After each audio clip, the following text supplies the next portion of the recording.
Well, hello and welcome to Monday Money Matters with Matt, where I'll be uploading a video on Mondays surrounding personal finances, self-development, and business, and ideas that surround how you and I can improve the financial situations that we are involved in.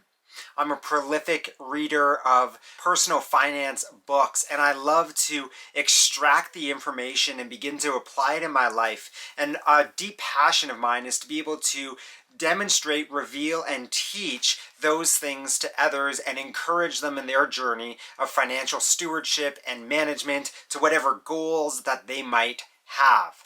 And so on this channel, I'll be discussing things that surround personal finance management and self-development with ideas of business and reviews of books that I'm reading and things that I'm trying and following as an individual who desires greatly to be able to leave an inheritance for my children's children. Today's video, we are going to look at the 4 things that you can do with money when you have it. There are 4 basic things that we can do with money when we have it. The first one is we can spend it. And we all know we are really good at spending our money. The second thing we can do is we can save it. This one's a little bit harder. The third thing we can do is we can invest it. And the fourth thing that we can do with money is that we can give it away. These are the 4 things that we can do with money, and as it's your money, you have the job, the right, the authority, the ability to decide how and what you do with that money. Now, in each of these 4 categories, in spending, saving, investing, and giving, we can do things that are valuable and good, or that actually are detrimental to our personal financial health, and probably also will cause us stress and difficulties and confusion and feelings of being overwhelmed in life as well. Just think about spending for a moment. We can spend money on things that add value and quality to our life. We can spend things on things that actually deteriorate and don't add value. Impulse purchases and little items that we buy and we never use, and we just bought them off of a whim, and we're like, why did I even buy this? We go through our account at the end of the year on Amazon and we go, we spent a lot of money on a lot of things that I don't even use or know where that is in my house. We have entire industries all across the world set up for self-storage because we purchase and spend so much money on things that we don't even have space for in our physical lives, that we need to set it somewhere else. Spending money is the thing that we do the most with the money that we have. And how we spend it will deeply impact our ability to have freedom in our personal finances. How we spend our money is important. The second thing we can do is saving our money. And how we save our money is equally important. We can totally neglect saving, or we can save it but not do anything with it. Maybe we save it in a mattress under our bed or in a pillow, and it's not a terrible idea to have some cash on hand, but we also want to be wise with our savings and allow it to return to us at least a little bit of interest. So we can save an appropriate amount or an inappropriate amount as we go forward in our savings. The third thing that we can do is we can invest our money.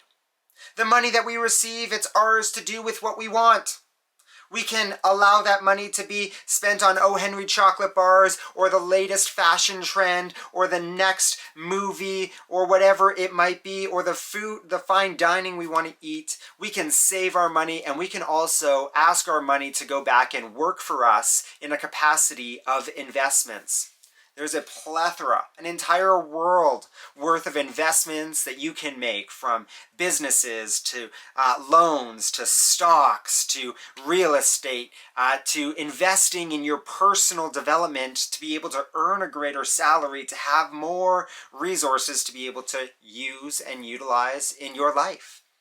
Investments can both be good and bad. We can chase high gains and be burned for it. Or maybe we spend all of our time investing on things that we don't understand and it goes sideways. So not everyone's experience in investing is the same, nor is everyone's understanding of investments the same. So as we learn to invest, we want to learn to grow and mature as individuals who understand the investments that we are pursuing. Investing money is the multiplication of money, having our money go and work for us, and when it returns to us, sending that money to work for us as well.